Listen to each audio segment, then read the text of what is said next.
আবারও আমাকে বক্তব্য দেওয়ার সুযোগ করে দেওয়ার জন্য।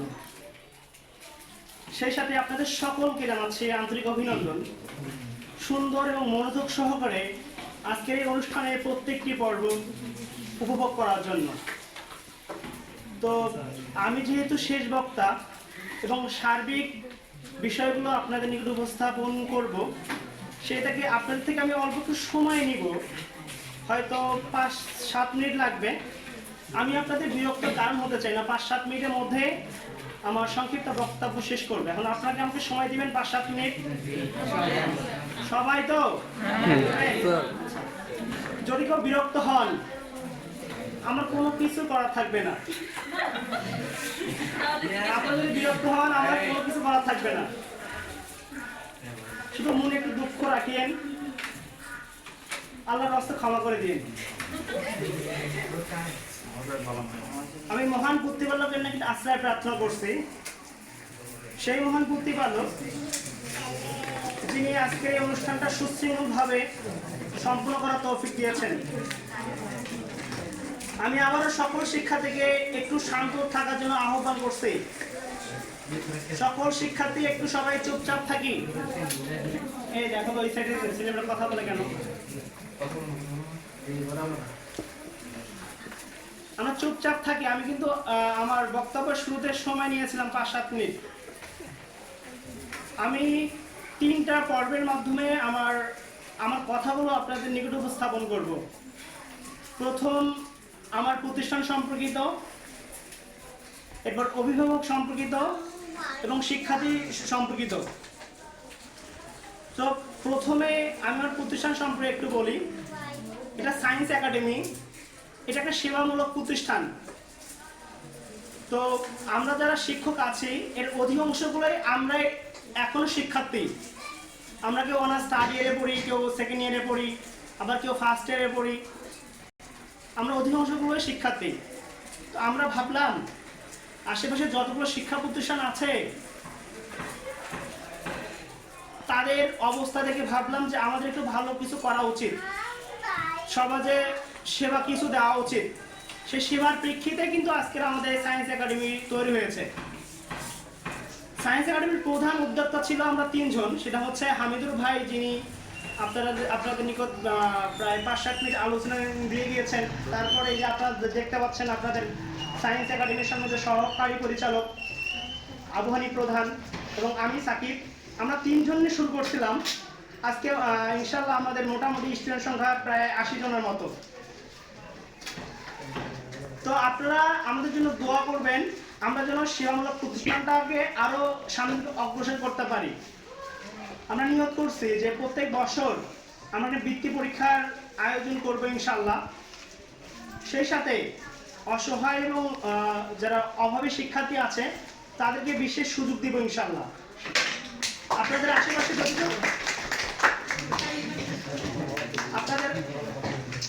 আপনাদের আশেপাশে যদি কোনো অভাবী শিক্ষার্থী আপনারা পান, আপনারা আমাদেরকে জানাবেন। আমরা যথাসাধ্য চেষ্টা করব তাদেরকে আমাদের পক্ষ থেকে কোনো কিছু দেওয়ার। এটা শুধু ব্যক্তিগতভাবে আমাদের পক্ষ থেকে।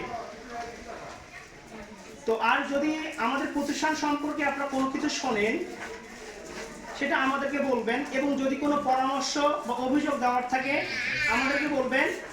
আমরা আপনার পরামর্শ মাফিক আমাদের প্রতিষ্ঠানকে পরিচালনা করার জন্য সর্বোচ্চ চেষ্টা করবো ইনশাআল্লাহ। আপনারা সবাই সায়েন্স একাডেমির পাশে আছেন তো? আছি সবাই, জি ইনশাআল্লাহ। আমরা সায়েন্স একাডেমি আগামী দিনের জন্য আদর্শ, যে আমি আমার উদ্বোধনী আলোচনায় একটু বলছিলাম, আমাদের বাংলাদেশ না সারা পৃথিবীর প্রত্যেকটা সেক্টরে দুর্নীতিতে ভরা। একটা রাষ্ট্র ও একটা দেশকে ধ্বংস করার পিছনে যেটা মূলত ফ্যাক্ট, সেটা হচ্ছে সেই দেশের শিক্ষা ব্যবস্থাপনাকে ধ্বংস করে দেওয়া। আজকে আমরা প্রত্যেকটা শিক্ষাকে সেবা হিসেবে না, শিক্ষাকে ব্যবসা হিসেবে নিয়েছি, যার কারণে আজকে আমাদের দেশের এই করুণ অবস্থা। এই করুণ অবস্থা রুখে দেওয়ার জন্য প্রয়োজন সত্যিকারের মানুষ। আজ সায়েন্স একাডেমি আপনাদের নিকট প্রতিশ্রুতিবদ্ধ যে এখান থেকে সত্যিকারের মানুষ তৈরি করবে। যদি আপনার সাথে থাকেন ইনশাআল্লাহ সবই সম্ভব হবে। তো এই তো আমার সায়েন্স একাডেমি সম্পর্কিত তথ্য। এখন আমি শিক্ষার্থীদেরকে বলবো, ভাই রেজাল্ট আজকে বৃত্তি পাওনি, খুব কোনো সমস্যা নেই। আমাদের এখানে এসএসসি ব্যাচও আছে, 9, 10 আছে, অনেক শিক্ষার্থী আমাদের আছে। জীবনের ফলাফলটাই মূল কথা না, সব থেকে বিষয় হচ্ছে তোমার জীবনকে ভালোবাসতে হবে। কে হারবে কে জিতবে এটা পরের বিষয়, তোকে টিকে থাকতে হবে। জীবন একটা যুদ্ধক্ষেত্রের মতো। ধরো তুমি প্রথমেই বৃত্তি ফার্স্ট হয়েছো, আজকে অনেকেই দেখবো ফার্স্ট হয়েছে, আমাদের হানিফ স্যার কিন্তু বলছেন অনেকেই ফার্স্ট হবে, অনেকে A+ পাবে, একসময় গিয়ে তারা হেরে যাবে। যুদ্ধের ময়দানে তুমি আক্রমণ করছো, আক্রমণ করার পরে তুমি অনেক জনকে মারছো, পরিশেষে তুমি 5 মিনিটও টিকে থাকতে পারো না। এর চেয়ে ভালো তুমি যদি স্থায়ীভাবে টিকে থাকতে পারো। পবিত্র কোনো একটা আয়াত আমি বারবারই পড়ি, সেটা হচ্ছে স্থায়ী সৎকর্ম তোমার প্রতিপালকের নিকট পুরস্কার প্রাপ্তির জন্য সৃষ্ট। তোমাকে ধরে রাখতে হবে, তোমাকে ধরে রাখতে হবে শিক্ষার্থীরা। দেখো গত 24 সালে আমাদের বাংলাদেশের মেধাবী 104 জন শিক্ষার্থী আত্মহত্যা করছে। তোমরা কি জানো তারা কে ছিলেন? তারা ছিলেন ঢাকা ভার্সিটির, যা তোমাদের স্বপ্ন। তারা ছিলেন মেডিকেলের, তারা ছিলেন বুয়েটের, অনেক সিকিউরিটি ছিলেন। এমনকি আজকে আমরা শিক্ষার্থীরা অনেকে আত্মহত্যায় ঝুঁকি।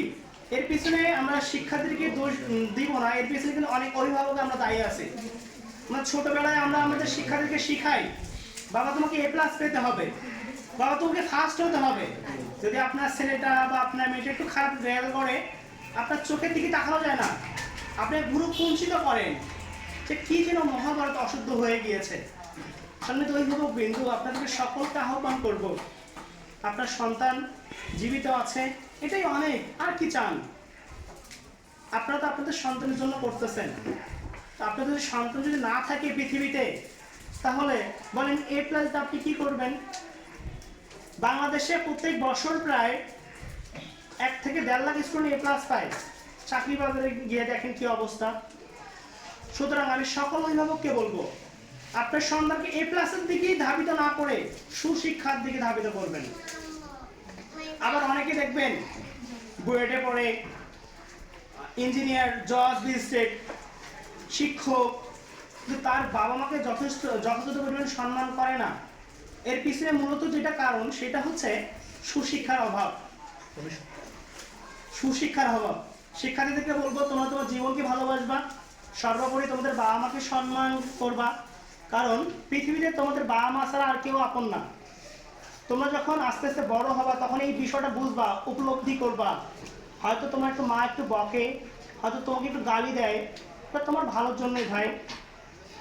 যখন তুমি বড় হয়ে ভালো কিছু করবা, তোমার বাবা মার কিন্তু থাকবে না পৃথিবীতে। তারা শুধু চায় তাদের সম্মানটা, অমুকের মেয়ে, অমুকের ছেলে, এটাই কিছু। তো তোমরা সকল শিক্ষার্থী যারা আছো, তো তোমরা বাবা মাকে মুখের দিকে থাকে, তোমরা তো ভালো মতো পড়াশোনা করবা, সবাই করবা। যারা চুপচাপ আছি তারা কি আমরা করবো না? তারা মন খারাপ করছে নাকি? মন খারাপ করলে কোনো কিছু করার নাই।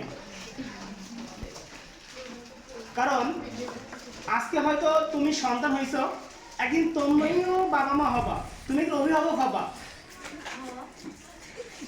তখন তুমি উপলব্ধি করতে পারবা জীবনটা কি।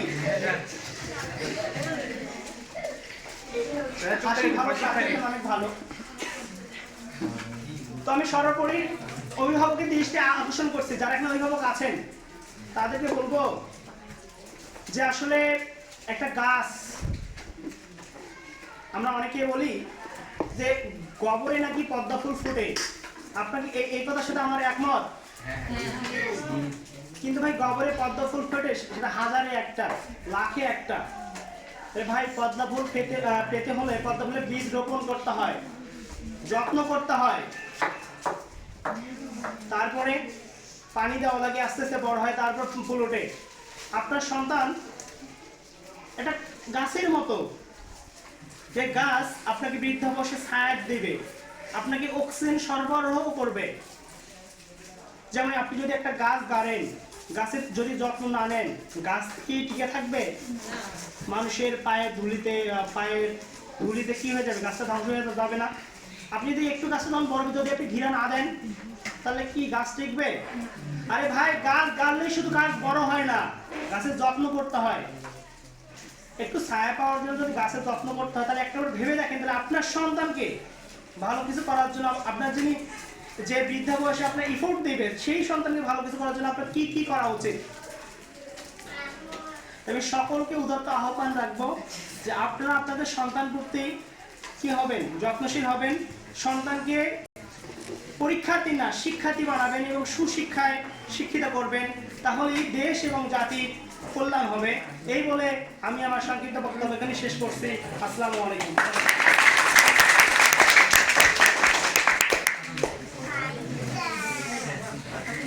অসংখ্য ধন্যবাদ সভাপতি হওয়ার জন্য। আমরা জানি শিক্ষায় একজন জাতিকে অন্ধকার থেকে আলোর পথে যেতে পারে।